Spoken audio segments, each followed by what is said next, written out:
آ سکتا ڈاکٹر ہے۔ فیصل، پاکستان کیا کوئی ایسا سفارتی مشن یا ایسا سفارتی انیشیٹو لے گا کہ سعودی عرب اور جو دوسرے دوست ممالک ہیں، مسلمان ممالک ہیں، ان سب کو متحرک کرنے کے لیے کہ اس حوالے سے خاص کر او آئی سی کا جو ہنگامی اجلاس ترکی کی تجویز پہ بلایا جا رہا ہے، تو کیا کر سکتی ہیں مسلم امت؟ تاثر یہ ہے کہ او آئی سی تو بالکل ہی ایک بے وقت بین الاقوامی تنظیم ہے اور مسلمان ممالک نے آج تک اس فورم سے کوئی ٹھوس اقدامات نہیں کیے، تو پاکستان کیا ایسا کر سکتا ہے کہ او آئی سی کو متحرک کر سکے؟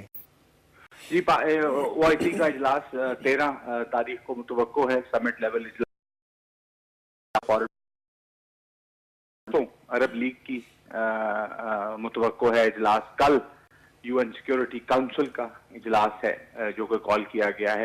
تو یہ تمام فورمز ہیں جہاں پہ پاکستان ایفیکٹولی اس ایشو کو اٹھائے گا۔ یہ ہمارے دل کے بہت قریب ہے، حکومت کی پالیسیز اس پہ پرسسٹنٹ رہی ہیں پچھلے 70 سال سے، اور ان تمام فورمز کو استعمال کیا جائے گا اس ایشو کو اٹھانے کے، اور اس کی جو امپیکٹ آئے گا پیس اینڈ سیکیورٹی پہ اس چیز کو ریز کرنے کے لیے۔ میں آپ کے نوٹس میں ہوگا کہ امریکہ دنیا میں کافی تنہا ہے، ایون اس کے جو ایلائز ہیں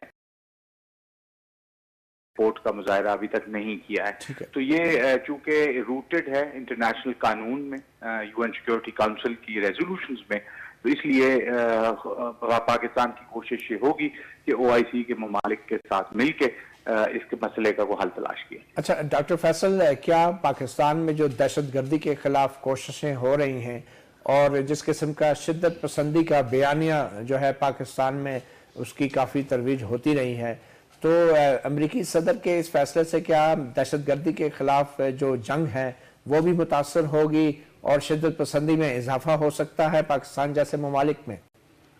نہیں جی، ہم تو یہ نہیں سمجھتے۔ ہم یہ سمجھتے ہیں کہ ان تمام مسائل کا حل ڈائیلاگ سے، بات چیت سے اور امن سے آگے نکل کے ہونا چاہیے۔ لڑائی جھگڑا کسی مسئلے کا حل نہیں ہے۔ بات چیت، ڈائیلاگ اور ایفرٹ کہ جی آپ اپنے لوگوں کو پیس کے ساتھ لے کر چلیں، امن کے ساتھ لے کر چلیں، اور ان کی بہتری کے لیے، ان کی ہیلتھ کے لیے، ایجوکیشن کے لیے، ان چیزوں کے لیے کام کریں۔ تو ہماری تو کوشش اس میں یہی ہوگی کہ اس کا مسئلہ بات چیت اور اس کے حل سے نکالنا۔ مگر اس امریکہ